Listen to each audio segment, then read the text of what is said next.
Hello brother, how are you? Fine అండి. మీరు ఇక్కడికి ఎందుకు వచ్చారండి? నేను ఇక్కడికి ఒక పర్యాటక ప్రాంతాన్ని చూడడానికి వచ్చాను.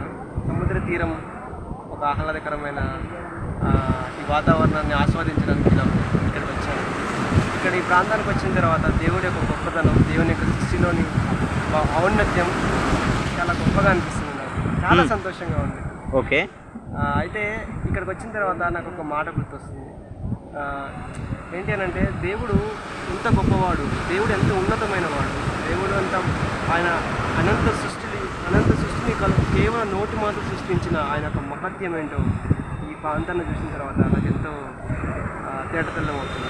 ఓకే. ఏంటంటే ఇప్పుడు మనం చదువుకున్న దాని ప్రకారం సూర్యుడు ఎంతో పెద్దవాడు. అంటే భూమి 109 భూములు కలిపితే ఒక సూర్యుడు, అంటే 109 భూమండలాలు కలిపితే ఒక సూర్యుడు. ఓకే. అంత పెద్దవాడు సూర్యుడు. అంత సూర్యుడిని కేవలం దేవుడు నోటి మాటతో సృష్టించాడు.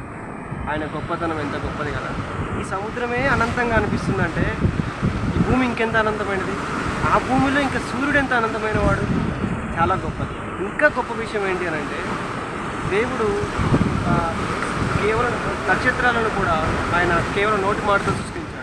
ఆ నక్షత్రాలు ఎంత పెద్దవి అంటే 100 సూర్యులు కలిపితే ఒక నక్షత్రం. ప్రపంచంలో ఉన్న అతి పెద్ద నక్షత్రం కొలత ఎంత అని అంటే 100 సూర్యులు అయితే ఒక ఆ పెద్ద నక్షత్రం.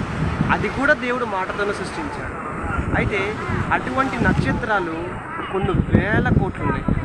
అయితే మనం చదువుకున్న కీర్తనల ప్రకారం, కీర్తనలో ప్రతి సూర్యునికి, ప్రతి ఒక్క నక్షత్రానికి దేవుడు పేరు పెట్టి పిలుస్తున్నాడు.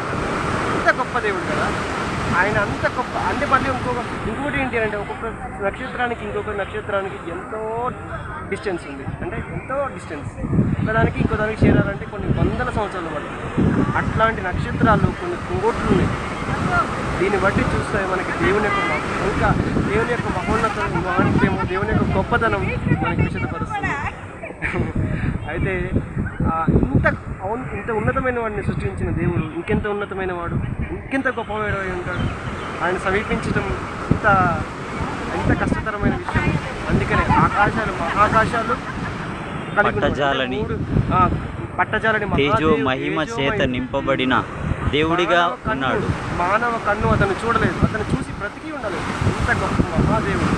కానీ అటువంటి గొప్ప దేవుడు ఈ లోకానికి దీనుడిగా, రిక్తునిగా తను తాను తగ్గించుకొని ఈ లోకానికి వచ్చి కేవలం మానవుని కోసం తన ప్రాణాన్ని పెట్టాడు. అది అతని ప్రేమ, అది దేవుని యొక్క మహా కనికరం. అందుని బట్టి దేవుని సృష్టించి దేవుని మహిమపరిచి కనపరచవలసిన వాడిగా మనం.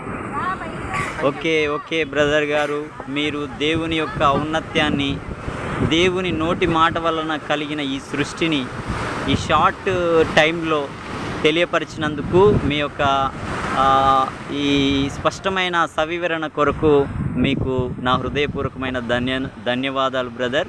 Thank you so much brother.